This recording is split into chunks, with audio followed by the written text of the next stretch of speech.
We got Stephen Merchant.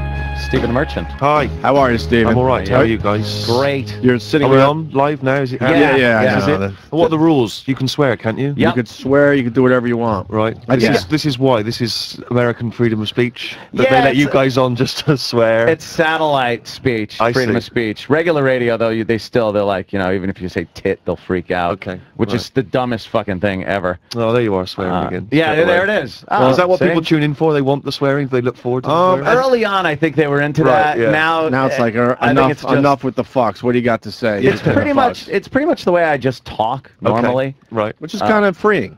Did you have much of a career on regular radio? Yeah, we had a pretty good run for a while. We fucked that up really well, and we're exiled here now. We had 3 over-the-top amazing firings. Oh, I thought you were going to say fans. No, that's true.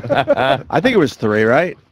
We told Boston the mayor was dead. That got us a firing. But it also got us a great promotion. We got to move to New York and do radio. Yeah. And then we fucked that up by having, allegedly, a couple have sex at St. Pat's Cathedral. St. Patrick's Cathedral. They had sex in the church. On the air? Yeah. Well, Stephen, we figured our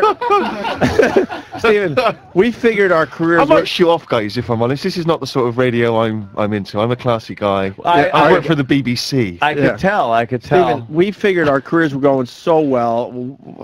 Who needs to be successful? So we blew it up in one day. One fucking day. So one day.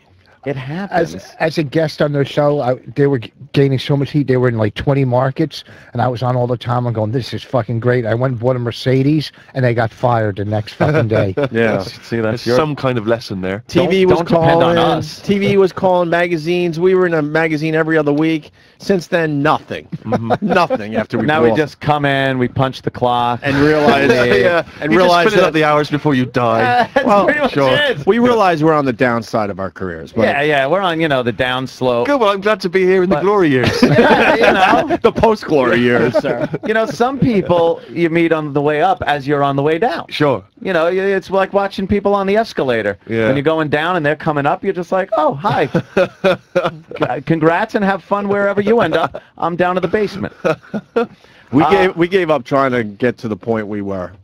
We just gave up. Yeah. For a while, we were just like, we'll get right back there. Syndicated nationally on regular terrestrial radio around the country. You know what? How bitter are you?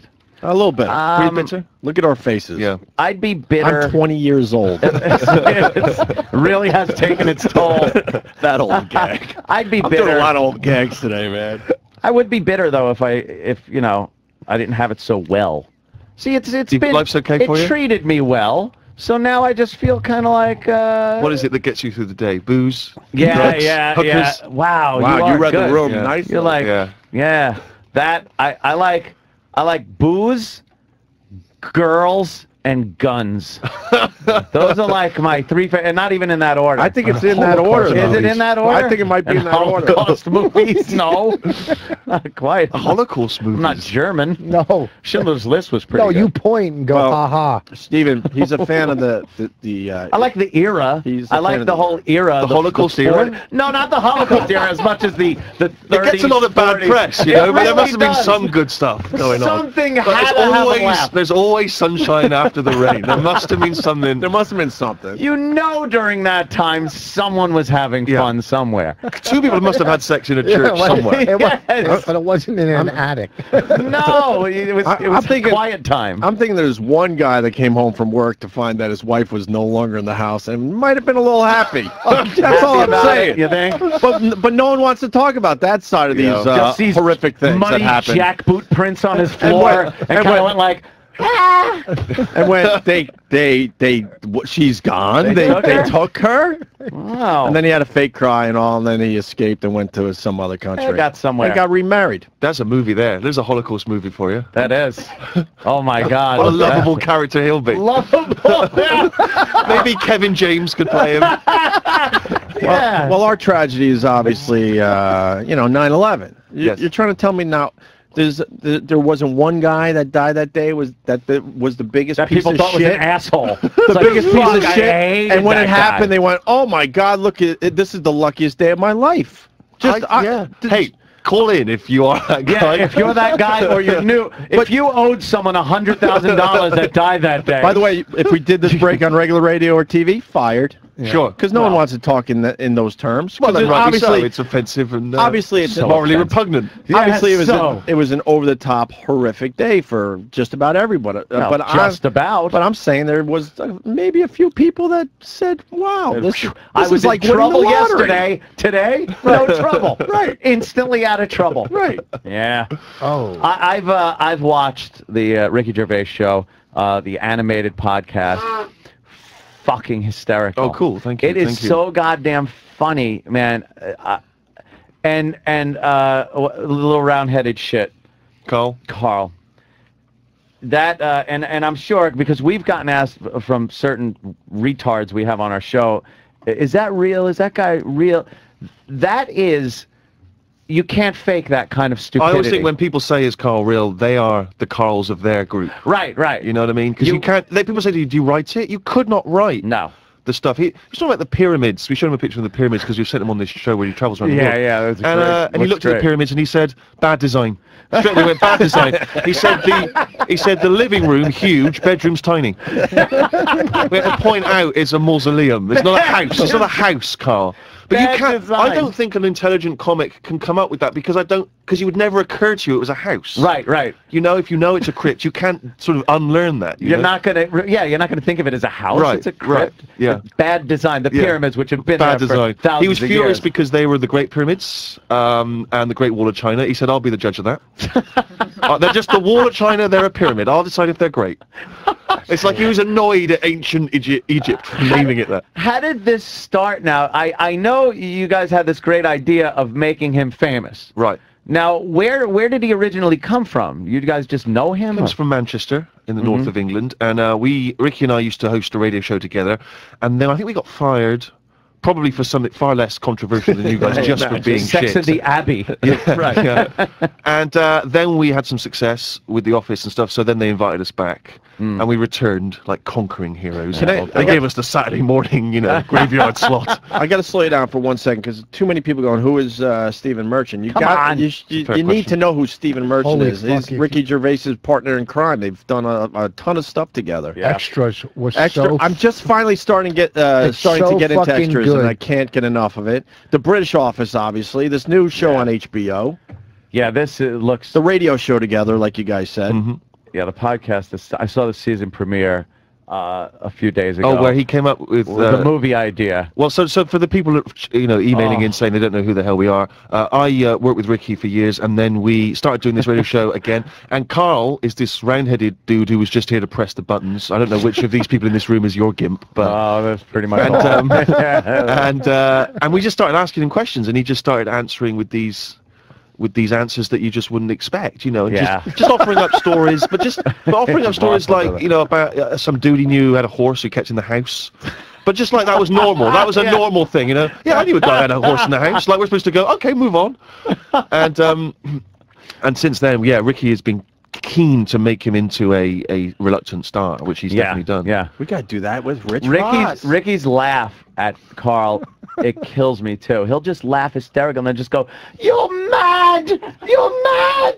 It fucking kills me every time. Well, the season premiere of the HBO show, I think, was when he had a meeting. He got invited to a meeting with some movie producers, and he told us this idea that he'd improvised on the spot, which he thought was inspired. Oh my God. And it was a movie starring Rebecca De Mornay, which, as I pointed out, would be great if it was 1985. And Clive Warren. Who he meant Clive Owen, but Clive Warren was the star in his And they wouldn't stop calling him Clive Warren the whole show. It was killing me. It's like, oh, you mean Clive Warren? But he's extraordinary. But this show we did on HBO. And then we've done this other show, which is on the Science Channel, which is we sent him around the world against his will to see the 7 wonders of the world, and he actually hated it. He tried to buy his way out of it 3 times. He was like stranded in the jungle in the middle of nowhere, just phoning the producer saying, "I'll give the money back. Send me home." It is great. He's a great. You can't even say character because it's really him. Yeah. And the animations look great too. I mean, it does add so much. Got a nice to kind of the Hanna-Barbera. Very old school to it, and adds so much to it. But he comes up with ideas which he thinks are sensible ideas. He said, one time he just went, you know what would be good? See-through skin. Because then the doctors could just look through the skin, they could see what's going on in there. But then to him, like, that idea should then be applied. Scientists should just go, forget dealing with AIDS. Let's get the see-through skin. We got to figure this out immediately. Well, his idea with the movie with half the brain is classy. Whoever's listening, obviously, you got to watch it. But yeah, just that you could take somebody else's half of the brain, because he heard that you could function with half a brain. Mm-hmm. So take someone else's half a brain that is either in a coma or dead or whatnot, and put it in your head, and that way you can kind of almost live with them vicariously through their other half of the brain. And then all kinds of drama happens. Lesbianism. It's just like it's so off the wall. Kind of makes sense in a weird way. It does. His stuff does it. It almost makes sense if you're completely insane. Right. Yeah. No, he does it. Sometimes there's something that gets through to you that you start to think, damn it, he's got a point there. He might have That's really distressing. He might have something there. Yeah. Wow. So yeah, you just kind of found him and now sending him around the world. Yeah. Which goddamn. He hated it. Hated every moment. He hated India. He said of India, it's the worst place on the world. On the world. Couldn't find any redeeming value in India at all. He said of the Great Pyramids, it just looks like a game of Jenga that got out of hand. I like when he's talking about Australia and how he hates Australia because there's so many deadly creatures there, and then his logic as to why there were so many deadly creatures was that a lot of these bugs and whatnot live under rocks. And since Australia's on the bottom of the earth, which is in essence just a giant rock, that they live under there. And Ricky had to point out there is no up or down; it's all relative, and you couldn't really get that point. You can't get kind of like big concepts. Yeah. Like for years we tried to explain to him that idea that if you take an infinite number of monkeys, infinite number of typewriters, one of them eventually will type the complete works of Shakespeare. Just that's the nature of infinity. But he just starts saying, okay, have they read Shakespeare? No, they haven't read Shakespeare. It's totally random. So this to be or not to, does that count? No, it has to be the full sentence. The full sentence. You really send the guy, and then you animated the show around him going around the world? No, sorry, these are two different shows. We should make that clear. Yeah, one is our live-action show where he gets sent around the world. He's Carl. Yeah, you're looking at Kamar Carl. You're looking at the American Carl right here. Steven, you see that list of words? Those are all the words he has mispronounced on our radio show. We keep track, and we have about another 7 to add today alone. And he only does the show once a month. No, every 2 weeks. But I kill on stage. Fucking kill on stage. It's but you know, they're real ticklers when it comes to wording and ticklers. Sticklers. Perfect. There you go. This is what we deal with. Been better. Pop the ticklers up there on the list. And what was that movie? What was that movie you saw recently? I fucked that up. Lost in. Oh. Well, I said it wrong because I was in. You know, you try to get everything. What'd you say? What'd you say? So I said lost in translation, but it's translation. Lost in translation. It's translation. Lost in Trans-Asian, which is Trans-Asian.